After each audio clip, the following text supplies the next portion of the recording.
Stop the Nazi Games, indeed. Hallo allemaal, daar zijn we weer, RHTVLive. Ja, we streamen live vanuit Maastricht. Ja, en natuurlijk laten we het op de kaart zien.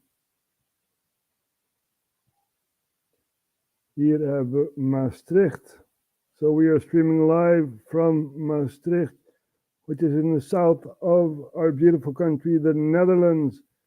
And in Maastricht, there's something called Carnaval, which they really love to celebrate here. And we're going to show you guys some images of Carnaval, which is 3 days, right? But the images you're going to see are from yesterday. So we're going to take a look at that first before we go on with geopolitics, right?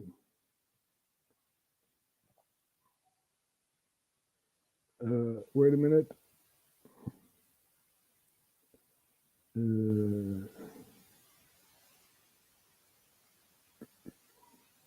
We have to search for some.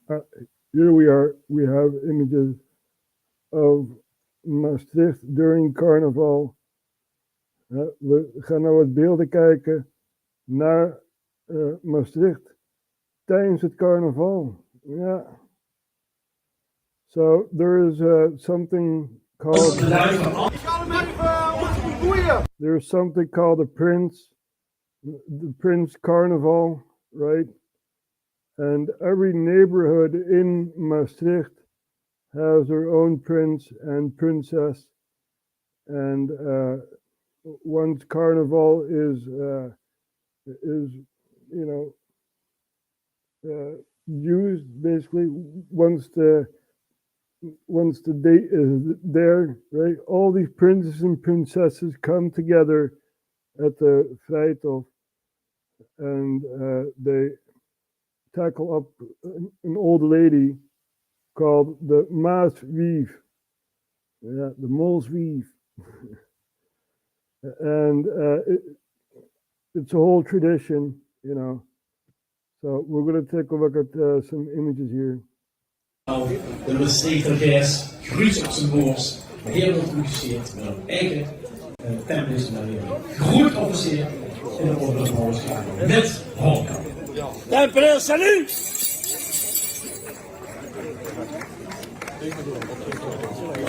Als bedrijf van al. Ik ga hem even boeien. Maak hem los! Zie me, maak hem los! Man, oud je daar! Kom mee, huppakee. Gewoon even. Doe maar rustig aan, hè. We hebben hem gevonden! Ze hebben hem gevonden, die goeie kloet! Le bar kloet, de Maastricht! Er zal misschien vast in de gevangenis. Oeh! In Maastricht. De Maastricht! Ja, wie? Laat nou lekker shot! En wie verkleedt aan mij? Hibiek! Altijd net snuts, gezot me vast. Ja, dat is altijd hetzelfde met de govie. Ik heb ook... Basically, everyone is having fun, right? And you know, they're they're all having a good time. Put it that way, you know. And of course, there are other serious issues on the table. And we're going to take a look at what's on the table. We had elections, weet u nog, we hadden verkiezingen. Ja, 22 november. En de coalitie is dus niet gevormd. Ze zijn nog bezig met onderhandelen, praten en zoiets. Ja. So for the international audience, why the Dutch right wing can't form a government? Why is that? Well, one of the coalition members, you had 4 parties, and one of those stepped out of the negotiation table, right? And this is why it basically fell apart. This video was brought to you by NordVPN. Nearly 3 months since voters in the Netherlands delivered a big victory for Geert Wilders' right-wing populist anti-Islam party, attempts at forming a new government are in disarray after a key party pulled out of talks. So where does this leave things? Could Wilders take his party, once on the political fringe, into government and form what might be the country's furthest right government? In this video, we'll answer that question and explain some other possible outcomes, including the possibility of a different centre-left government and the prospect of fresh elections. Before we start, if you haven't already, please consider subscribing and ringing the bell to stay in the loop and be notified when we release new videos. Let's start with a quick recap. The November 2023 elections saw Geert Wilders' PVV surge to first place with 23.5% of the vote and 37 seats in the 150-seat parliament. But the nature of Dutch politics means that coalition governments are the norm, so Wilders entered into coalition negotiations with 3 other parties. These were the centre-right VVD, formerly led by outgoing Prime Minister Mark Rutte, Who is still prime minister because we cannot form a cabinet.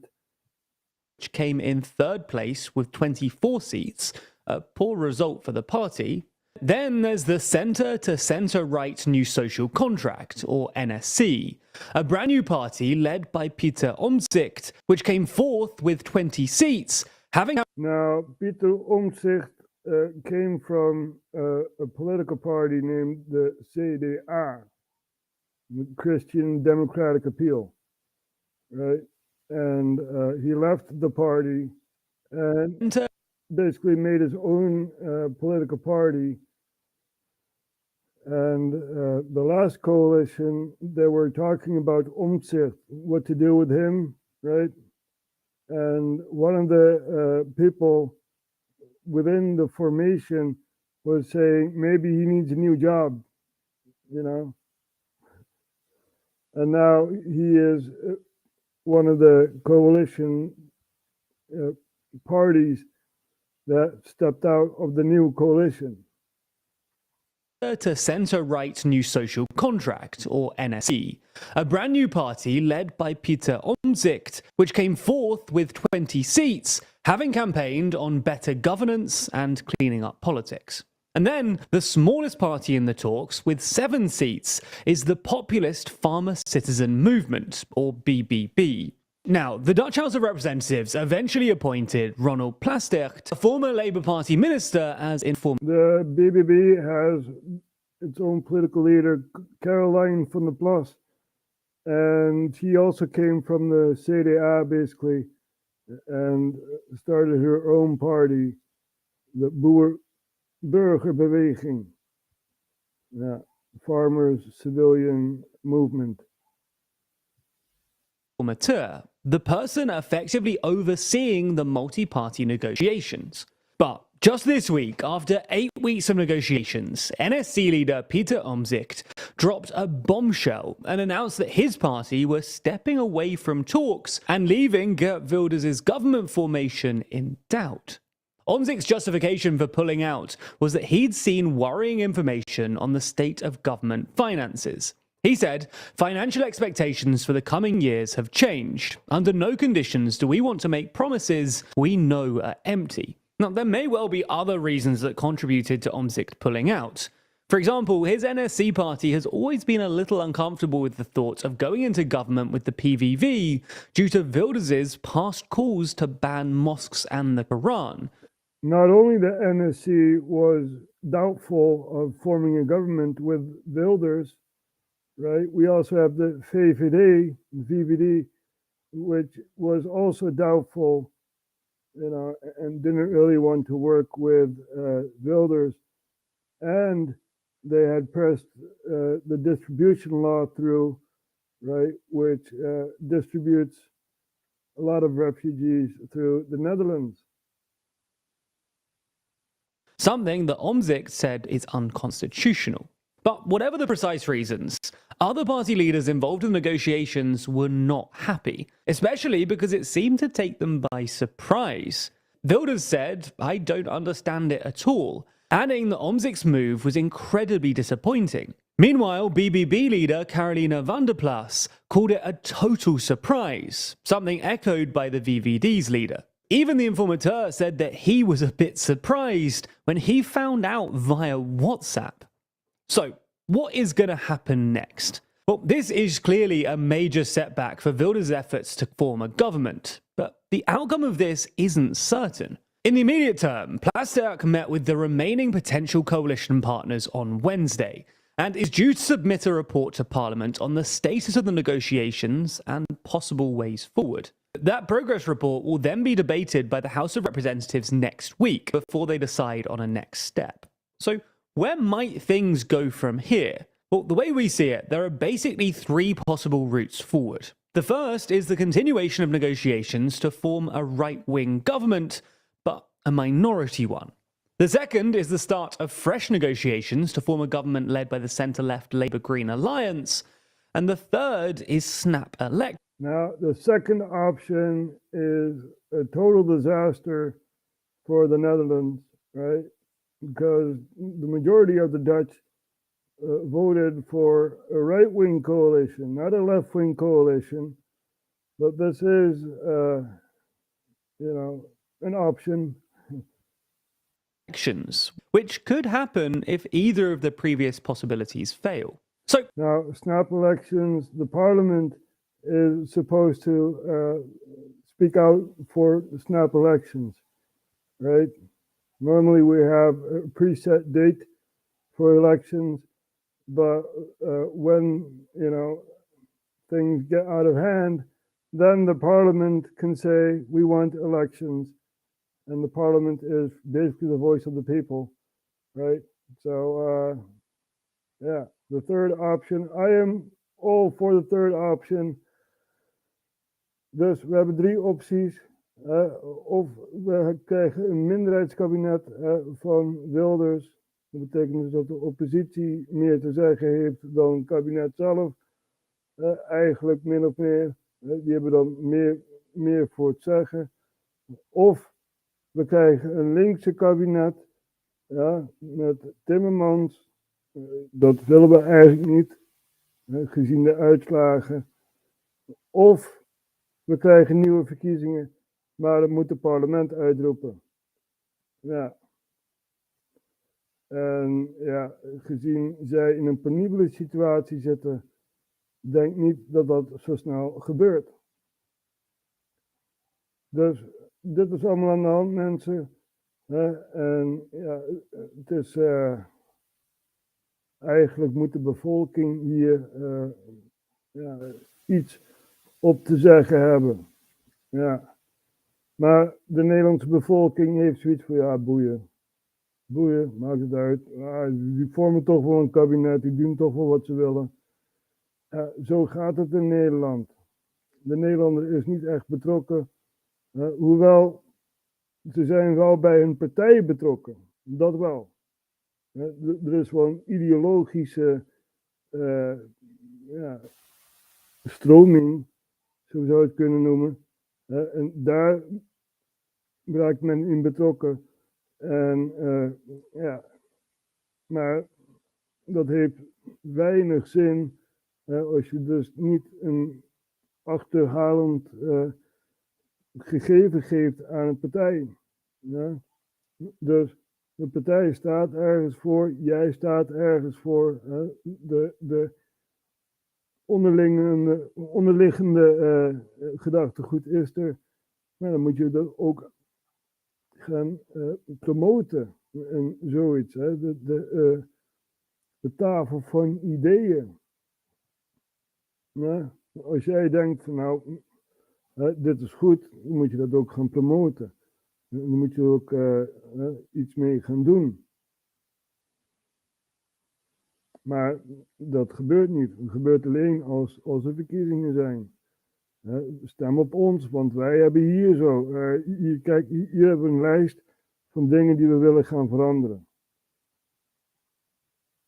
Ja, maar buiten de politiek ben je dus niet betrokken met het publiek. En dat is het groot gapende gat tussen bevolking en politiek. En dat dijt steeds verder uit. Ja. Die partijen die projecteren dan wel iets. Wij staan hiervoor, we staan daarvoor.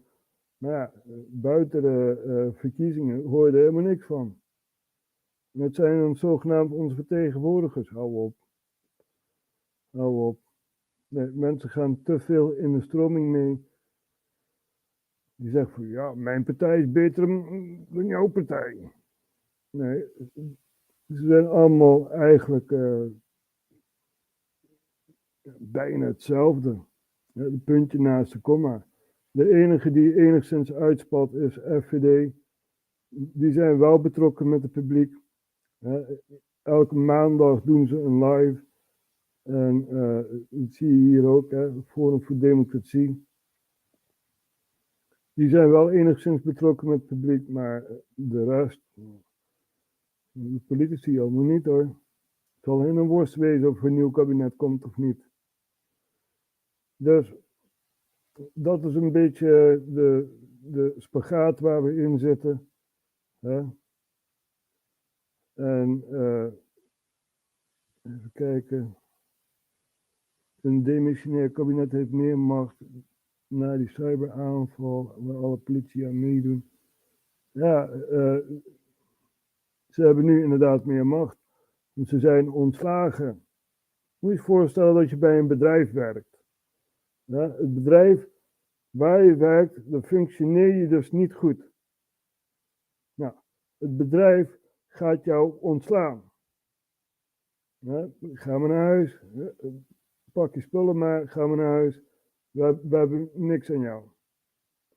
De volgende dag kom je terug naar het bedrijf en dan ga je precies op hetzelfde afdeling zitten waar je ontslagen bent en dan ga je alsnog je werk doen. Dat kan toch niet? Dan is er toch iets psychologisch mis. Hè? Ja, dit is dus politiek. Hè? Er is een machtsvacuüm, zoals het heet. En het publiek is dus niet betrokken met de politiek. En ja, die doet er ook weinig aan om nieuwe ideologische bewegingen naar voren te schuiven. Nieuwe gedachtegoed. En dus, so I was speaking in Dutch that the audience needs to be more involved in politics. Not only in the Netherlands, but also in the US, in the UK, you need to be involved in politics. If you're not involved in politics, then, the creeps will take over. The weird people, So, and there is a power vacuum in the Netherlands, and these political parties are not going to fill it.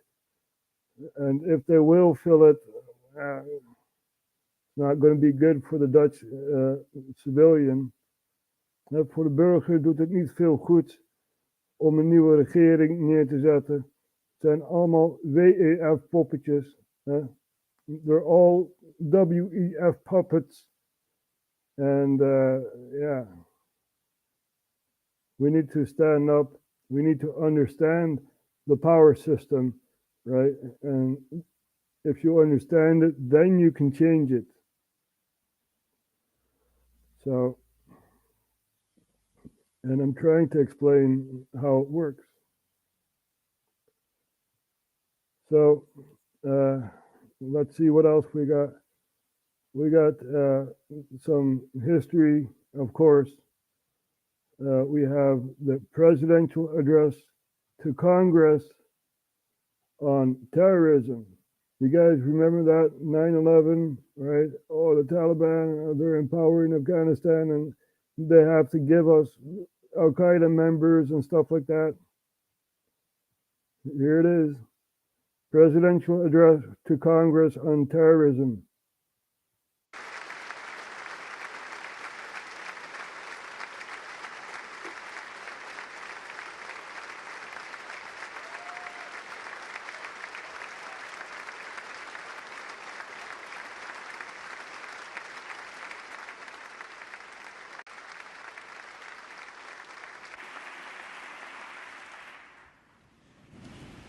Tonight we are a country awakened to danger and called to defend freedom.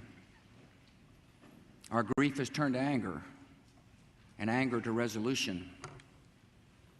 Whether we bring our enemies to justice or bring justice to our enemies, justice will be done.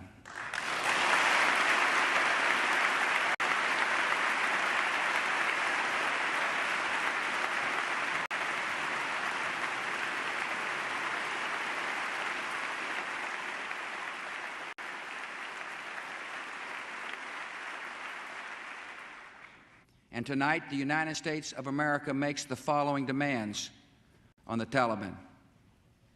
Deliver to United States authorities all the leaders of al-Qaeda who hide in your land.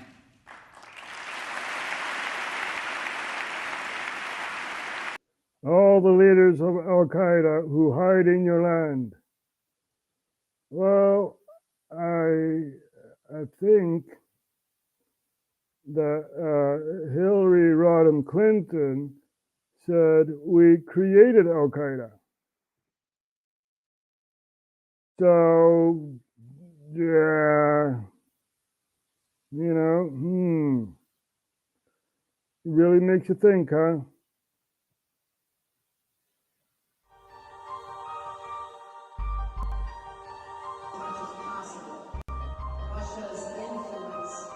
Let's remember here, the people we are fighting today, we funded 20 years ago.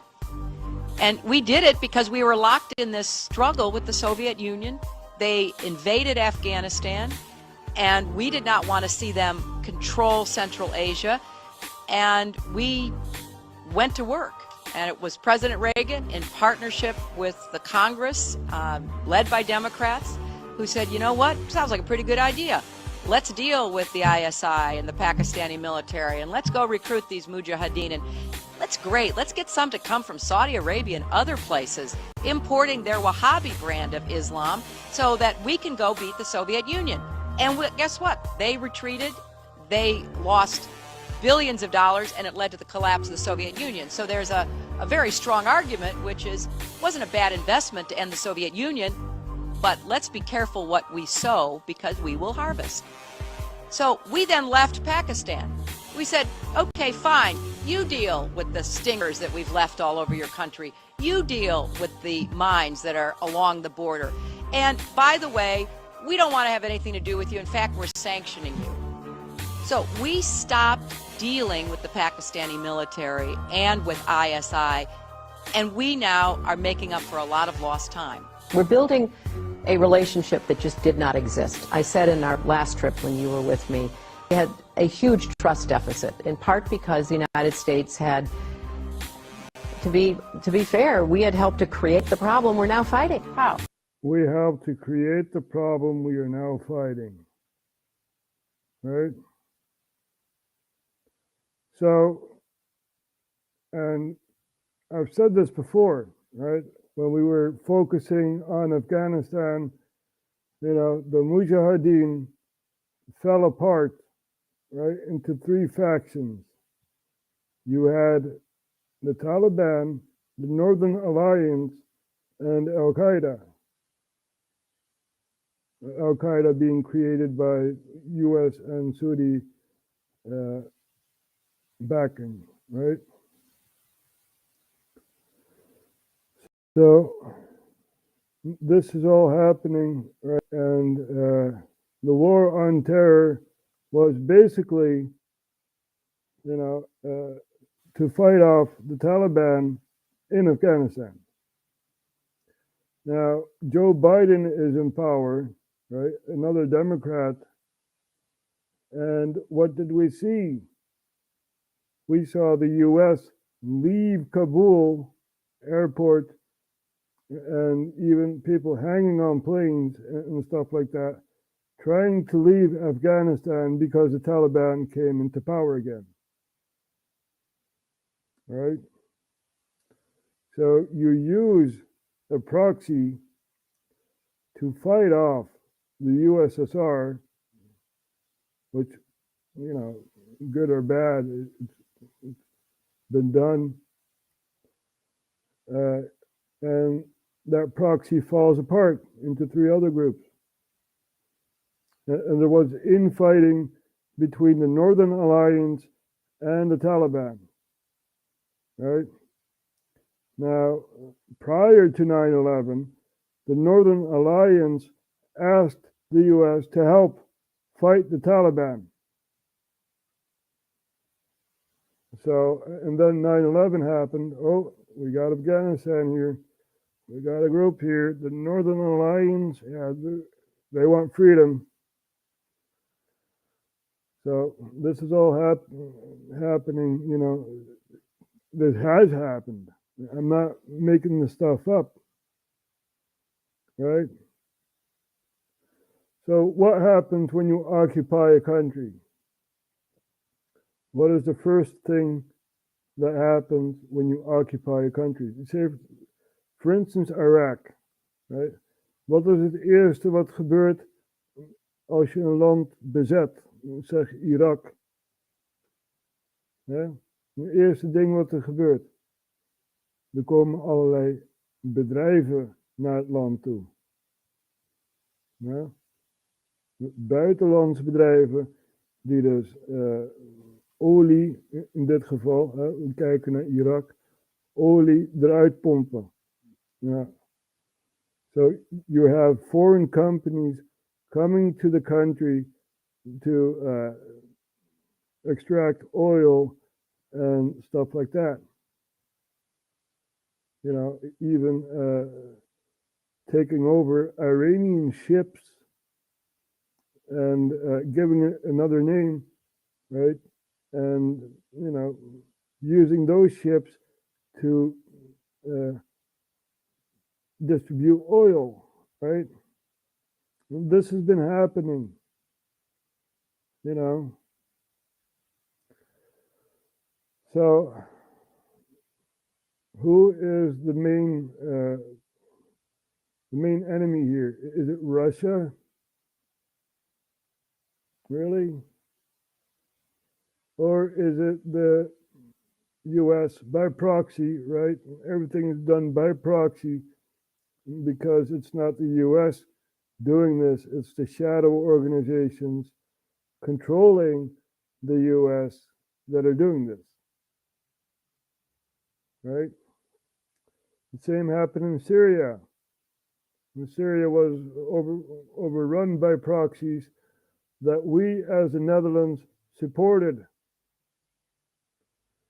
So, very, very sad to see what we're doing around the world. And there are like corporations such as DynCorp and Halliburton, right? Remember those corporations, DynCorp and Halliburton? DynCorp was also involved in Yugoslavia, in human trafficking and stuff like that. And they were also involved in Iraq. Yeah. And we have Cynthia McKinney that, you know, was grilling Donald Rumsfeld at the time about the human trafficking in Iraq and Afghanistan. And Representative Cynthia McKinney grilled Donald Rumsfeld during the House hearings on the 2006 budget for the U.S. Department of Defense. Let's listen to McKinney as she questions Rumsfeld on the missing trillions and hear Rumsfeld's pathetic response. I thank the gentleman, the gentlelady from Georgia, Ms. McKinney. Oh, thank you, Mr. Chairman. Mr. Secretary, I watched President Bush deliver a moving speech at the United Nations in September 2003, in which he mentioned the crisis of the sex trade. The president called for the punishment of those involved in this horrible business. But at the very moment of that speech, DynCorp was exposed for having been involved in the buying and selling of young women and children. While all of this was going on, DynCorp kept the Pentagon contract to administer the smallpox and anthrax vaccines. and is now working on a plague vaccine through the Joint Vaccine Acquisition Program. Mr. Secretary, is it policy of the U.S. government to reward companies that traffic in women and little girls? That's my first question. My second question, Mr. Secretary, according to the Comptroller General of the United States, there are serious financial management problems at the Pentagon, to which Mr. Cooper alluded. Fiscal year 1999, 2.3 trillion missing. Fiscal year 2000, 1.1 trillion missing. And DOD is the #1 reason why the government can't balance its checkbook. The Pentagon has claimed year after year that the reason it can't account for the money is because its computers don't communicate with each other. My second question, Mr. Secretary, is who has the contracts today to make those systems communicate with each other? How long have they had those contracts? And how much have the taxpayers paid for them? Finally, Mr. Secretary, after the last hearing, I thought that my office was promised a written response to my question regarding the 4 war games on September 11th. I have not yet received that response, but would like for you to respond to the questions that I've put to you today, and then I do expect the written response to my previous question, hopefully by the end of the week. Well, Cynthia, it's been so many years, right? And the FBI is still withholding tapes from Washington. You know, we still don't know if it's really a plane. Yeah, it's really, really sad to see. We still have no answers, but we're going to hear Donald Rumsfeld, his genius mind, and let's see what he answers. Thank you, Representative. First, the answer to your first question is no, absolutely not. The policy of the United States government is clear, unambiguous, and opposed to the activities that you described. The second question. Well, how do you explain the fact that DynCorp and its successor companies have received and continue to receive government contracts? I would have to go and find the facts, but there are laws and rules and regulations with respect to government contracts, and there are times that corporations do things they should not do, in which case they tend to be suspended for some period. There are times then that under the laws and the rules and regulations passed by the Congress and implemented by the executive branch, that Dus er komen 2 bedrijven, Halliburton en DynCorp, komen naar Irak toe. Er is een vacuüm. Laten we daar mooi gebruik van maken. Nederland heeft het ook gedaan met Shell. Ja, en DynCorp en Halliburton, die hebben er dus aan verdiend om mensen te smokkelen naar andere landen toe. En als ze dan gevraagd worden van, hey, hoe kan het nou dat Halliburton zoveel winst heeft gekregen in Irak of DynCorp? Dat weten we niet. Corporations can get off of out of the penalty box, if you will, and be permitted to engage in contracts with the government. They're not generally not barred in perpetuity. This company was never in the penalty box. If you could proceed to my second question, please. The second question.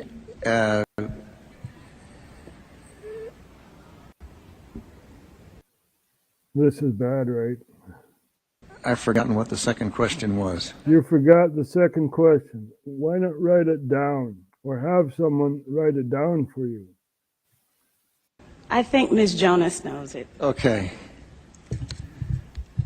Thank you, Ms. McKinney. I appreciate the question. I appreciate your interest in our department's financial condition, and we are working very hard on that program. I've just come back recently. I understand. Now, Tina Jonas, I don't know who this is, but this is some government stooge, right? Whitewashing everything what happened, 9/11, and the missing trillions.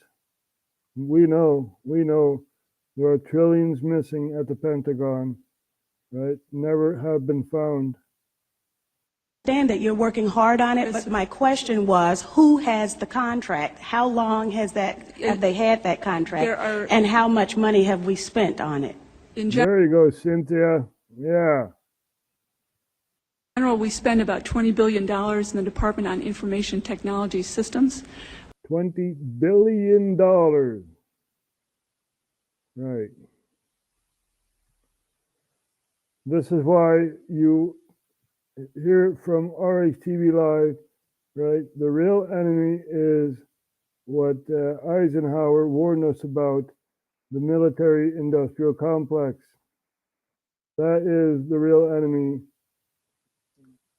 They are leading the proxies, controlling the proxies overseas. A vital element in keeping the peace is our military establishment. Our arms must be mighty, ready for instant action, so that no potential aggressor may be tempted to risk his own destruction. Our military organization today bears little relation to that known of any of my predecessors in peacetime, or indeed by the fighting men of World War II or Korea.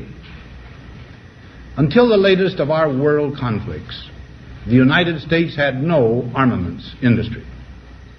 American makers of plowshares could, with time and as required, make swords as well. But we can no longer risk emergency improvisation of national defense. We have been compelled to create a permanent armaments industry of vast proportions. Added to this, 3.5 million men and women are directly engaged in the defense establishment. We annually spend on military security alone more than the net income of all United States corporations. Now, this conjunction of an immense military establishment and a large arms industry is new in the American experience. The total influence, economic, political, even spiritual, is felt in every city, every state house, every office of the federal government. We recognize the imperative need for this development, yet we must not fail to comprehend its grave implications. Our toil, resources, and livelihood are all involved. So is the very structure of our society. In the councils of government, we must guard against the acquisition of unwarranted influence, whether sought or unsought, by the military-industrial complex. The potential for the disastrous rise of misplaced power exists and will persist. We must never let the weight of this combination endanger our liberties or democratic processes. We should take nothing for granted.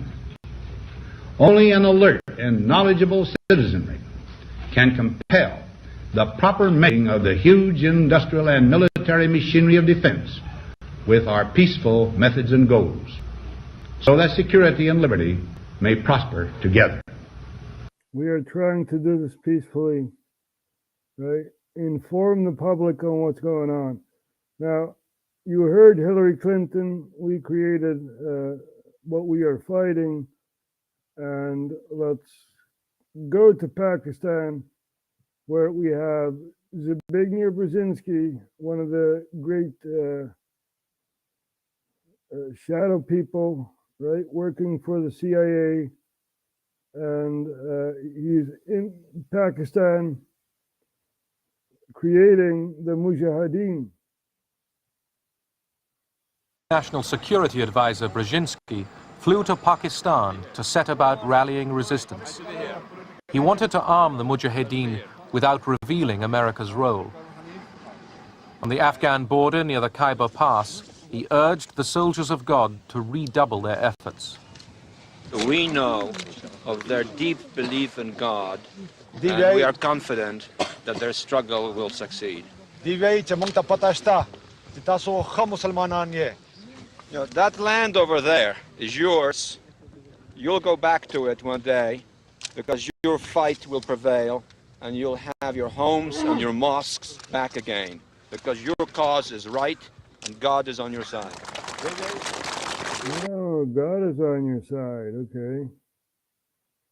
So he was at the Khyber Pass, And let's put that on the map, right?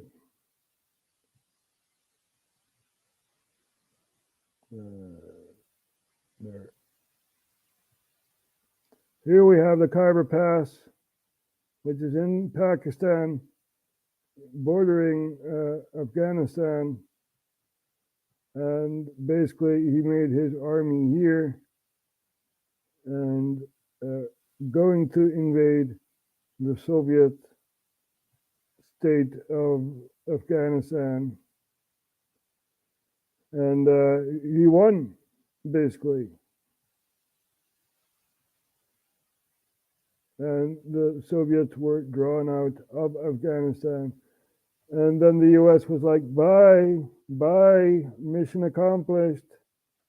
Here you have guns. Here you have a group, that is, an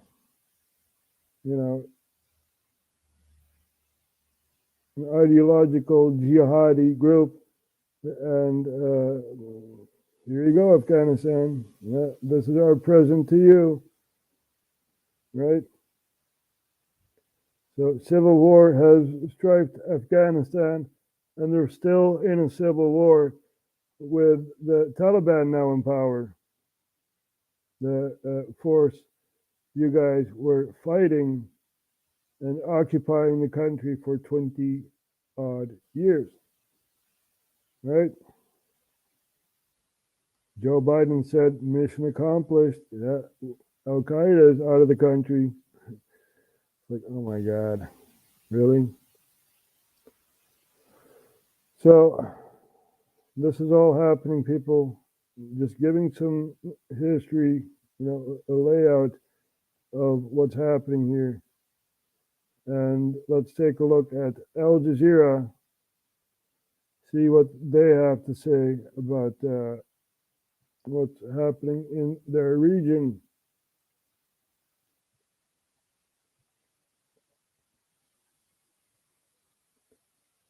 Here we have Al Jazeera. Let's see. Strikes on Rafah. Yeah. We highlighted Rafah yesterday. And that's at the border of Egypt, right? And the border at Egypt is getting worse. They're amplifying the border, and no humanitarian aid for Gaza, even though Joe Biden was bragging about humanitarian aid. Let's take a look at this here. One of the most deadliest nights, that's how people currently evacuating from Rafah described last night as it was one of the deadliest nights they experienced since more than 128 days in the Gaza Strip. A lot of Palestinians currently displaced in Rafah are currently using this road, Al-Rashid Road, connecting Rafah with Khan Yunis, Deir al-Balah, and the middle area together. This is the only road they can take to evacuate from place to another. We have been talking to people, and they're telling us that they do not have any place to go to. Some people have been searching for a place since the morning in Deir al-Balah, in Khan Yunis, but they did not find any place. People saying that they have displaced for more than 5 to 6 times now, and every time they're trying to search for an area that may be considered safe, but they also believe that even if they are evacuated to Deir al-Balah or to Khan Yunis or to any place, it's gonna come a time where they are going to evacuate another time. We felt it might be slightly safer here in Deir al-Balah. We're not completely safe anywhere, of course, but it's better to be in a group. There's also access to some fresh water here, so things are slightly better. I'm currently in an empty area in Deir al-Balah. This area was completely empty this morning. All of these people that are building up their tents came in the early hours of the morning to Deir al-Balah and chose this area because it's one of the areas that have close water because it's very close to the sea.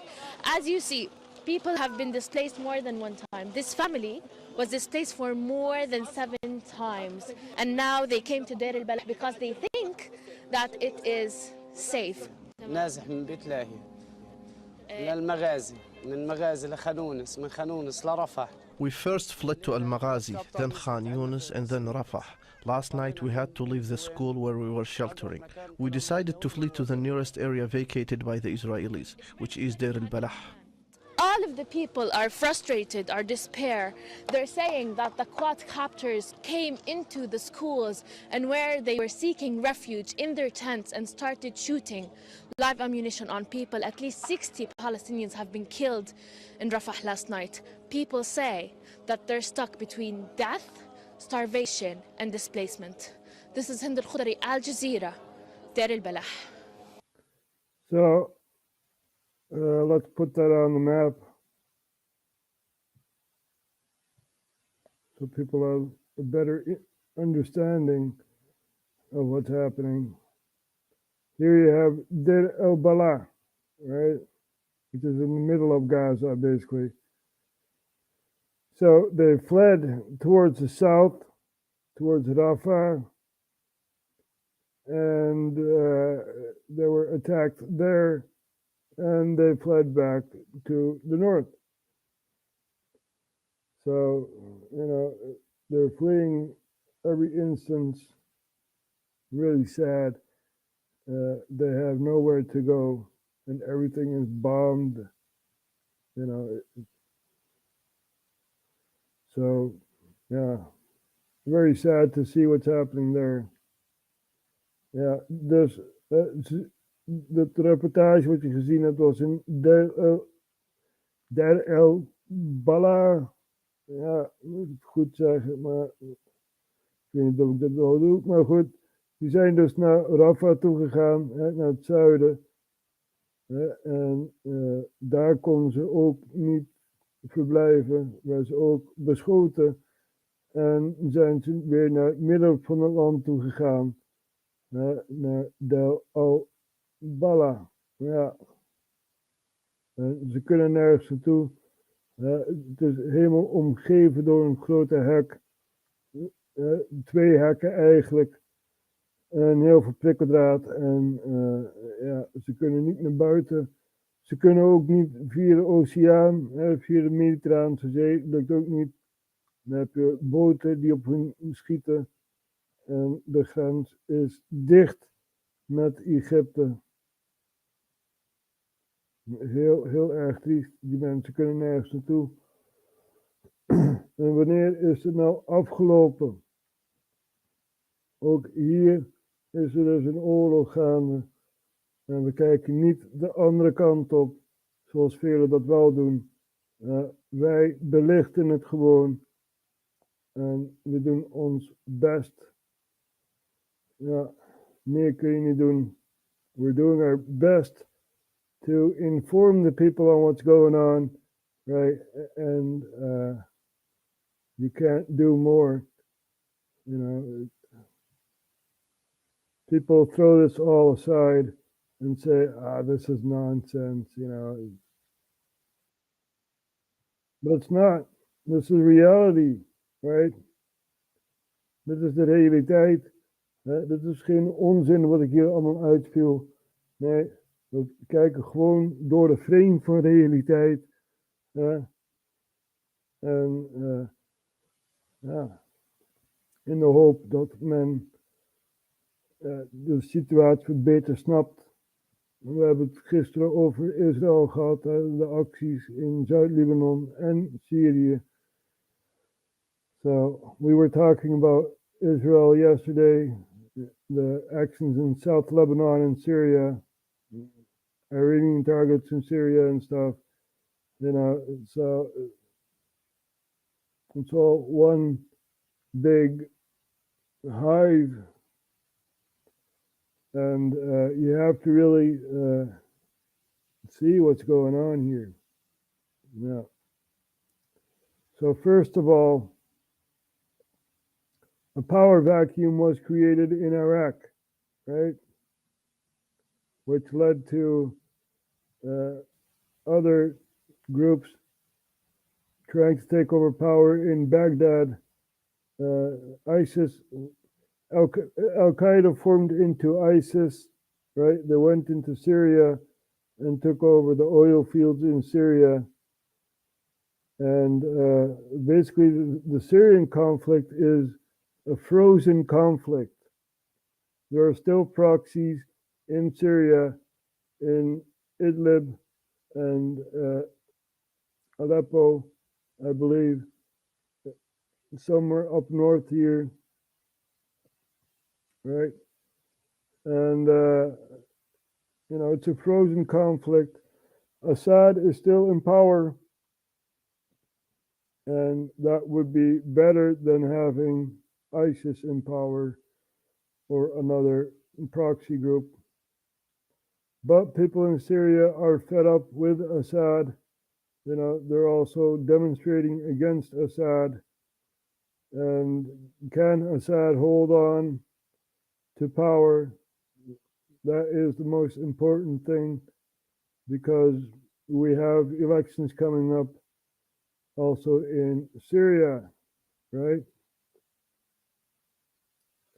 So even though they're regional elections, the presidential election will be next year, but still, it's very interesting to see what's going to happen there.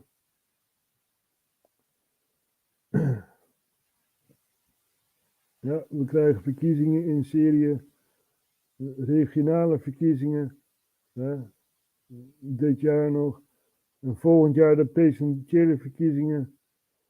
Dus ja, dat gaat gewoon door, hoewel het een bevroren conflict is. Je hebt dus Amerikanen in het Noordoosten die niet zijn uitgenodigd door Assad. En hun doel is de ISIS en andere proxies uit te schakelen, maar ja, zij faciliteren dat dan weer. Het is één groot wespennest. Dus we hebben het alleen maar over het Midden-Oosten gehad. Nog niet eens over Rusland en Oekraïne. Dat moet ook ophouden. Rusland, Oekraïne. We want peace, no war, right? Libya is still broken. There are two governments, one international government and the Libyan coalition. And it's also a broken country. So Egypt is in between a broken country and two countries in war, Israel en Sudan. Ja. Laten we Sudan niet vergeten. Ook daar is er een oorlog gaande. Leger tegen de RSF. En paramilitairen zijn dat. En dat boekt ook nog steeds voort. We zitten in de 6e maand. Einde van de 5e maand. Zo'n beetje. We gaan de 6e maand in. En ja, dat is ook nog steeds niet opgelost. Dus, so for 6 months almost, the Sudan war is waging, right? And it still hasn't stopped. So there are some ceasefires here and there, but that is momentarily for 2 or 3 hours. And then they keep on fighting. Ja, er zijn wapenstilstanden voor een uur. En daarna vecht ze gewoon door. Dan hebben we nog Niger, Mali, Burkina Faso. Allemaal onder een coup van het leger. Nou is het leger daar in Burkina Faso ook fractioneel verdeeld. Je hebt feitelijk 2 kampen. Je hebt de kamp die voor Burkina Faso kiest en zegt, wij willen geen Fransen hebben in ons land. En je hebt het kamp die voor Burkina Faso kiest en zegt, wij willen juist wel Fransen hebben in ons land. Daarom heb je dus 4 keer een coup gehad in Burkina Faso. En nu heb je dus te maken met een regering die zegt, weg met de Fransen. Hetzelfde als Mali. Nou, dat is dan weer een ander verhaal. Maar ook die hebben de Fransen eruit gekikt. En Guinea heeft ook een coup. Daar hoor je ook weinig van. Maar ook daar worden de spelregels veranderd. En zoiets. Dus, ja, en de Democratische Republiek van de Congo, ook daar, de proxies, die zitten dus nu in Kinshasa. Ja, en moeilijk uit te leggen allemaal. We hebben het al een keer gedaan, we hebben ons oog daarop gericht. En ja, het heeft een complexe geschiedenis.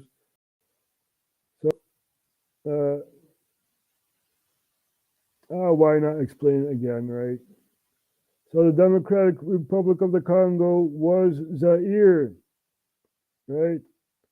You had the English who were controlling the country, named it Zaire, and the capital was Kinshasa, and still is. And during the time you had in Rwanda, you had a genocide done by the government of Zaire, and Rwanda and Burundi said, we don't accept this.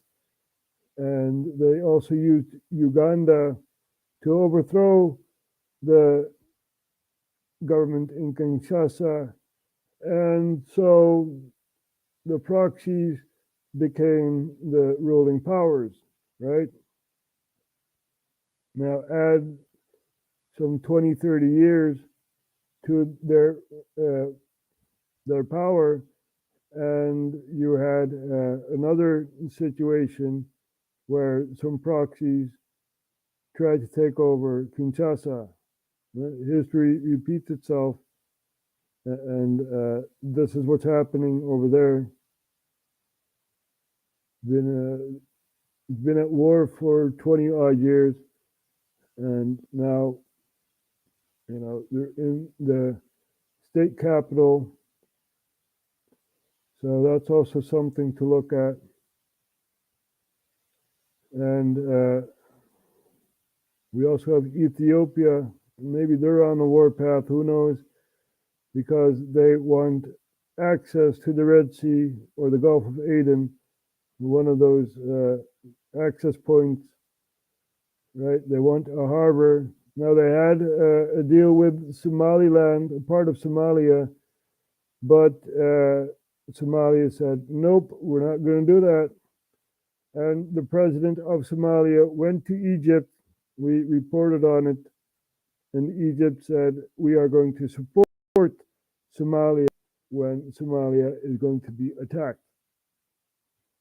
So you have that going on.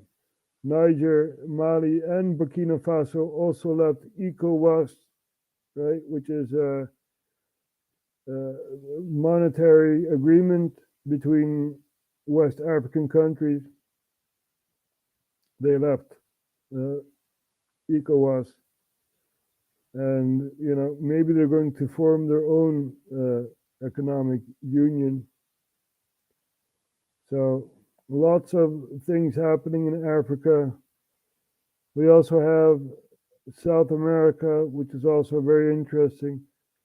Ecuador, right? We have the cartels over there, and the government fighting off the cartels. We have in Peru the same thing going on in Pakistan, right? Basically, you had a president that tried to freeze parliament, and parliament said, nope, we're not going to do that. We are going to replace you with the vice president, and who is now president, and we're going to give you house arrest, and you will be put behind bars and stuff. So that's happening there. We have Venezuela, who had a referendum about Guyana, and a very large chunk of Guyana they want to annex. Who knows, maybe they will annex, but Guyana asked for international help, such as the UK, the US, and those groups. And they are protecting Guyana by putting factories there, right? That's the first thing they do. As I've said with Iraq, the first thing they do is put factories and win natural resources. So we have that going on, right? We also have the border crossing through Mexico and Texas going on.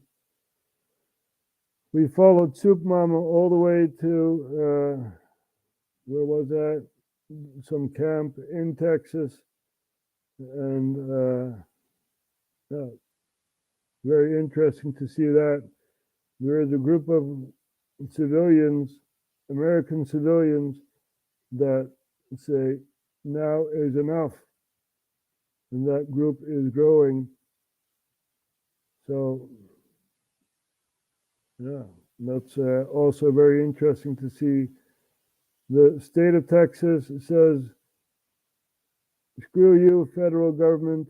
We are the state of Texas, the Lone Star, and we are going to implement our own rules, right? We are going to protect our border and stuff like that. And the federal government says, nope, you're not going to do that.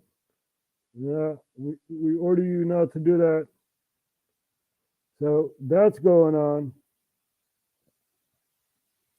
And a lot more. We also highlighted Tucker Carlson talking to Putin.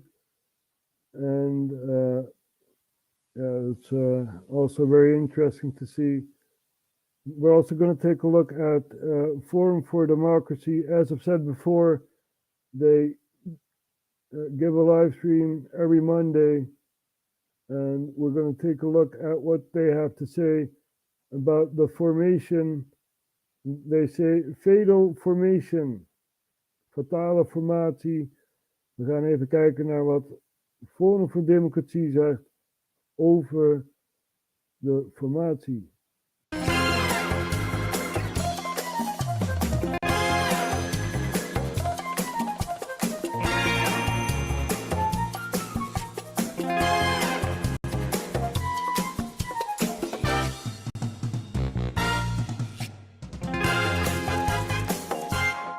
Welkom bij Forum Insight. Het is een waanzinnige tijd om in te leven, want wat gebeurt er veel? In Nederland natuurlijk, de formatie is geklapt, daar gaan we het over hebben. Pieter Omtzigt die ineens wegliep, die overspannen naar huis ging, niet meer met de pers wilde praten. Wat is er gebeurd? Wordt hij gechanteerd? Heeft hij ruzie in zijn achterban? Gaat zijn partij splitten? Is er een nieuw LPF-scenario op komst? Of is het allemaal diepe strategie om met Frans Timmermans uiteindelijk tot een linkse regering te komen? Wat is er aan de hand? Daar gaan we het natuurlijk over hebben. Pepijn, jij hebt deze week ook, vorige week moet ik zeggen, dit wordt natuurlijk op maandag uitgezonden, dus vorige week, maar het is nu vrijdag, dus nu nog deze week. Nou ja, anyway, jij hebt een waanzinnig pleidooi gehouden in de begrotingsbehandeling van het ministerie van Defensie over de NAVO, over het feit dat Nederland eigenlijk zich helemaal laat inzetten voor offensieve Amerikaanse imperialistische operaties. Meest recentelijk natuurlijk nu in Oekraïne, wat ook de reden is dat wij Kees van der Pijl hebben uitgenodigd, auteur van De Tragedie van Oekraïne. Een prachtig boek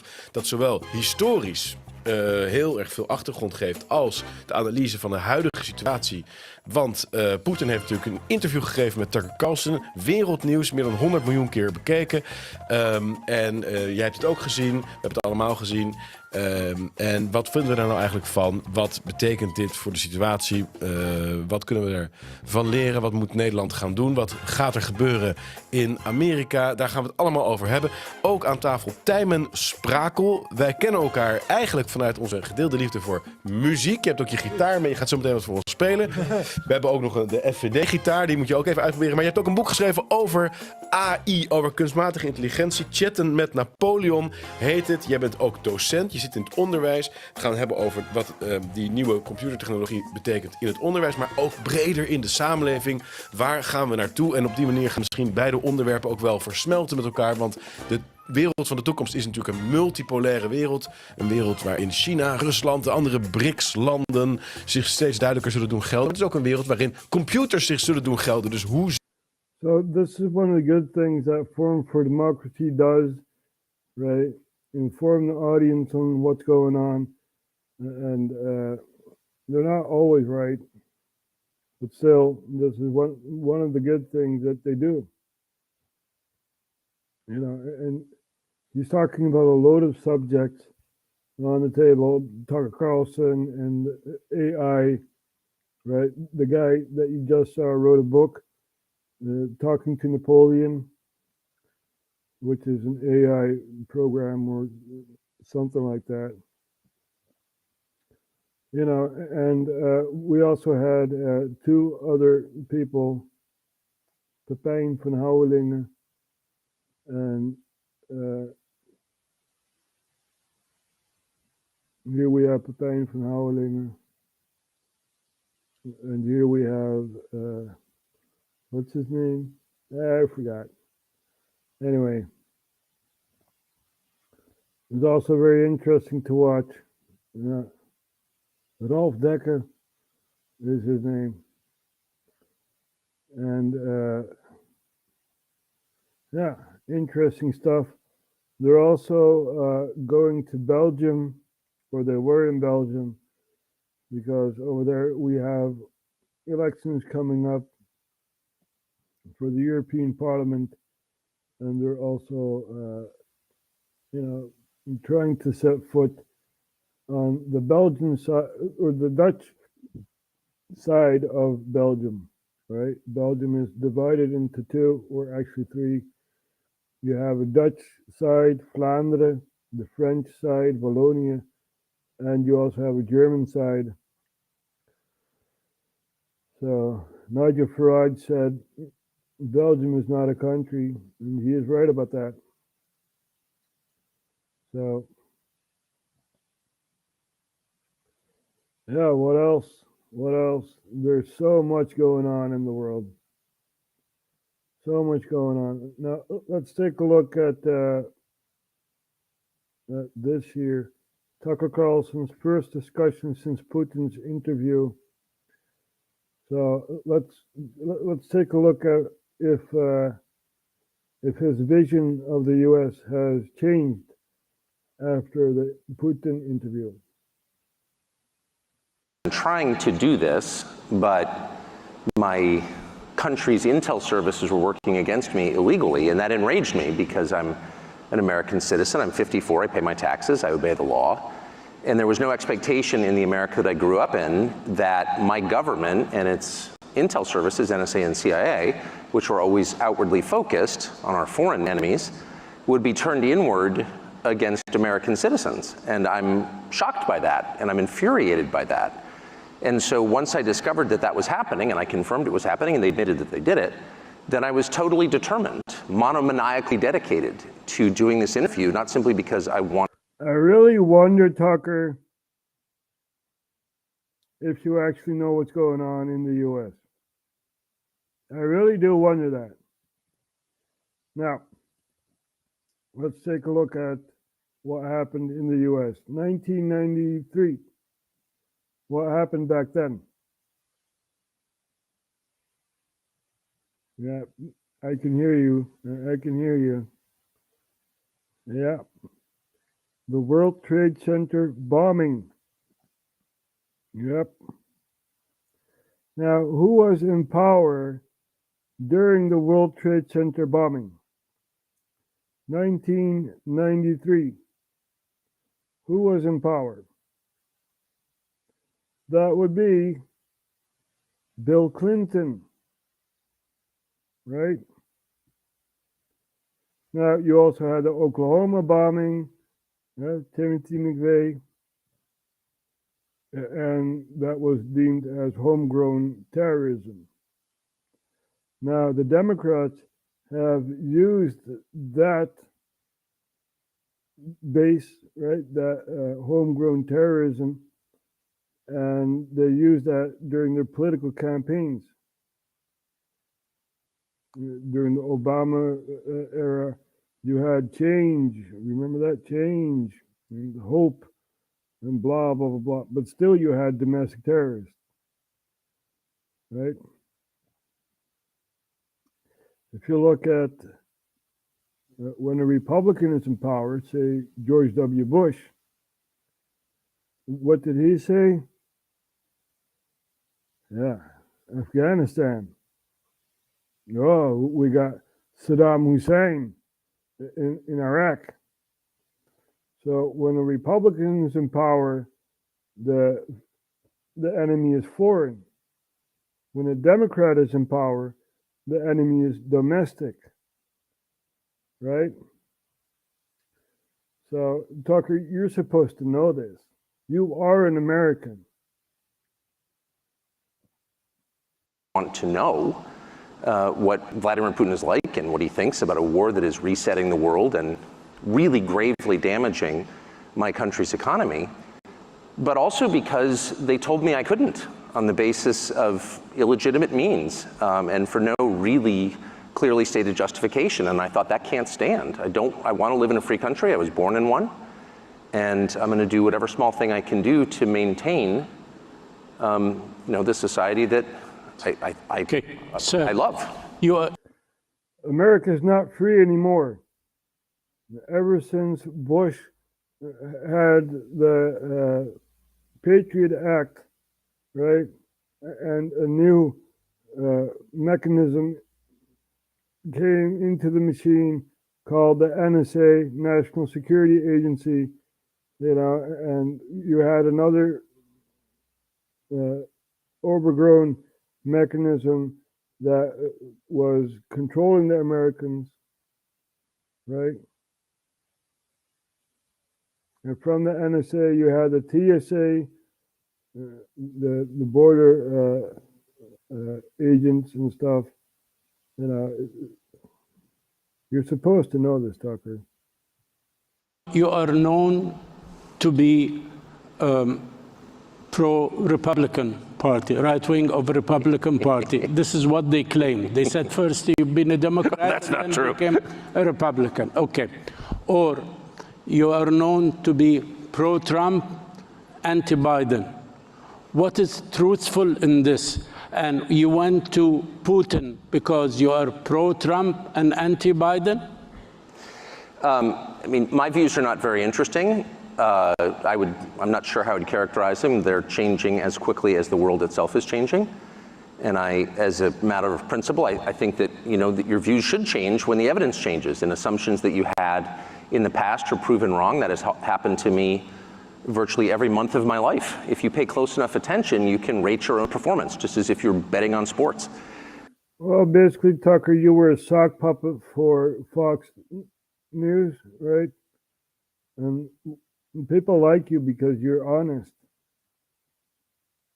And, you're the guy that is in and amongst a group, and everything happens around that group, and you don't even know what's happening because you're so involved in that bubble that you're in, and once you stepped out of that bubble, then you saw what was all happening, right? You're like, wait a minute. I lost that one. And when you do, when it turns out that the things you thought were true were lies, you should admit it. So what are my views? I'm not certain. Tell the truth is my main view, and I plan to do that to the best of my ability. So Trump played no role in this whatsoever. There's obviously an election in my country. coming to fruition in November. I have no idea what's going to happen.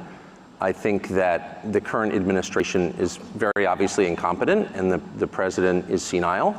That's not an attack. Everyone knows it. It has now been confirmed, I would say, this week in the report that you're all familiar with. But and that's very sad. But it had sort of nothing to do with the interview. I wanted to interview Putin because he's the leader of a country that the U.S. government is sort of at war with, though not in a declared way. Sir, you know your president, President Biden, well.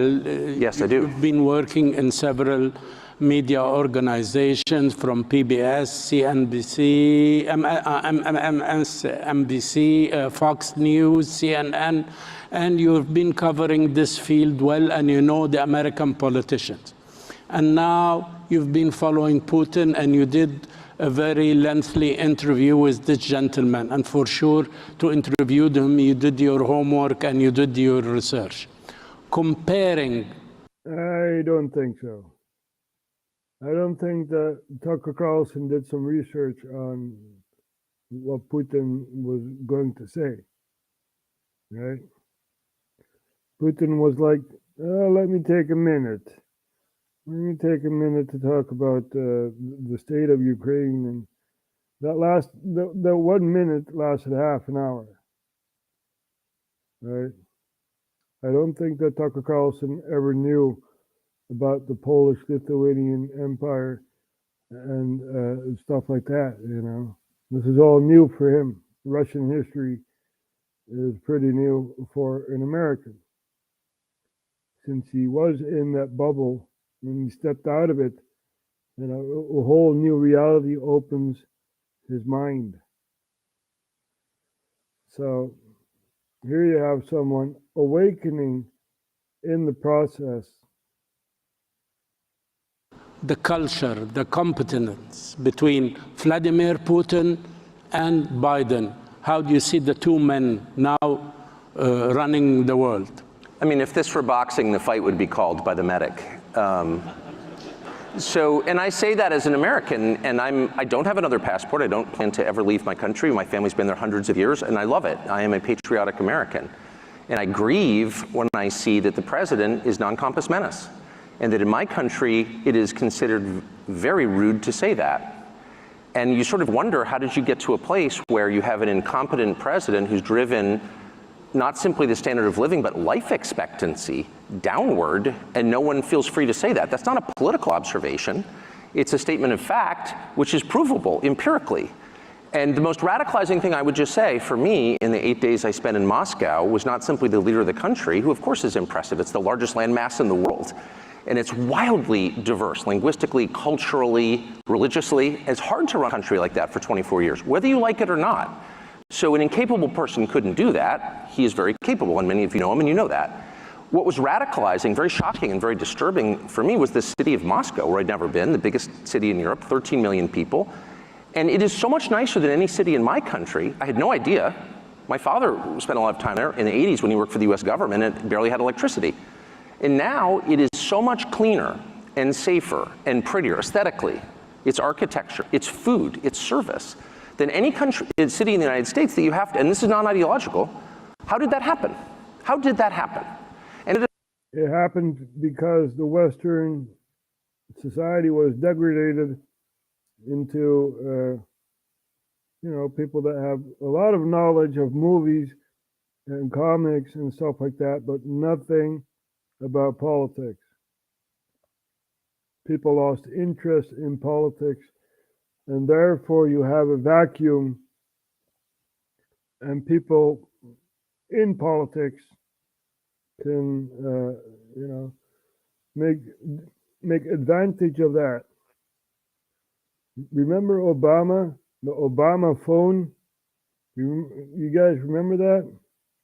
Yeah, vote for me and you'll get a phone. Well, lots of people got a phone, and without them even knowing, they were tracked and traced and stuff like that. You know, it's really amazing the things people do in politics. Anyway, I think I've explained enough for now. there's always tomorrow, right? Tomorrow is another day to save the world. So we're going to close off with Ollie the Octopus. You're paying attention now, aren't you?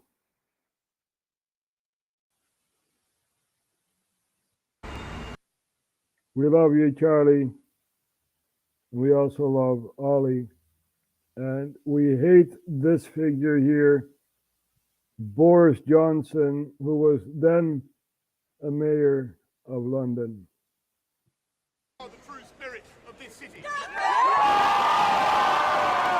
In the streets of London, the peace has been disturbed. Fires burning everywhere, the language of the unheard. There's a generation thwarted with no ownership and pride, and fat cats with bellies as wide as the rich and poor divide. A broken social contract, bottom up austerity.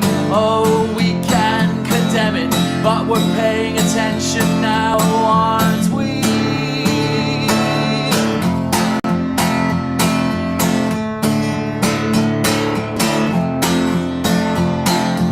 Blame it on the hoodies, blame it on the feral youth.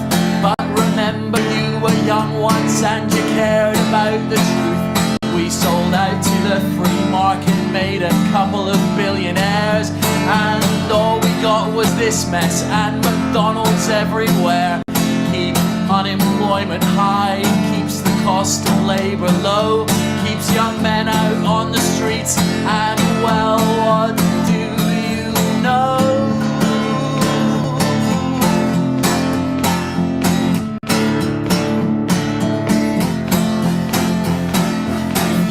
Down to Dixon's, you can take some stuff for free. You can get an Apple Mac and a high-def TV. But if you work in Canary Wharf in a bank too big to fail, there's much better looting going on, and you don't have to go to jail. Steal from adjacent for the pocket of a few, but it can only go so far, and you're paying attention now, aren't you?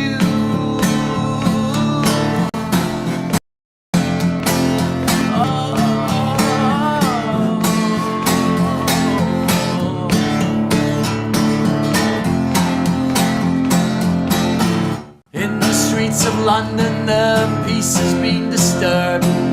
Fires burning everywhere, the language of the unheard. There's a generation thwarted with no ownership and pride, and fat cats with bellies as wide as the rich and poor divide.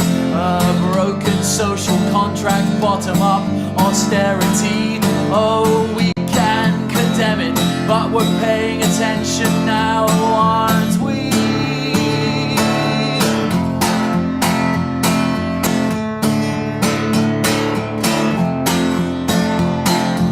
Blame it on the hoodies, blame it on the feral youth. But remember, you were young once and you cared about the truth. We sold out to the free market, made a couple of billionaires, and all we got was this mess and McDonald's everywhere. Keep unemployment high, keeps the cost of labour low, keeps young men out on the streets, and well, what do you know?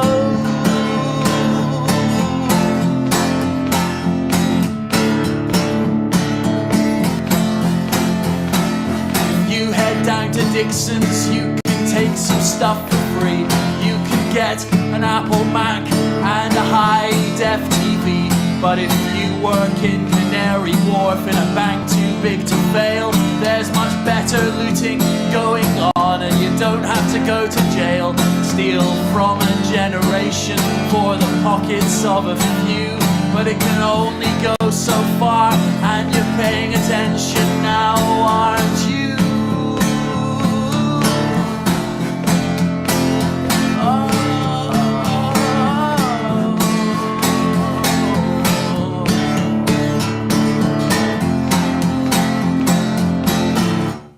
Are we paying attention?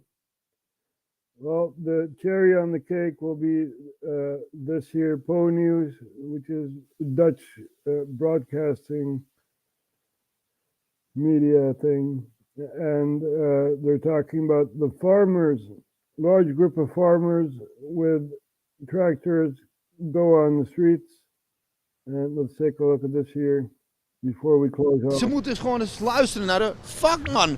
En niet meer naar een of ander poppetje achter een kantoor die een mening heeft. Nee, ze moeten gewoon gaan luisteren naar de mensen die ermee te maken hebben. De mensen met de groene vingers.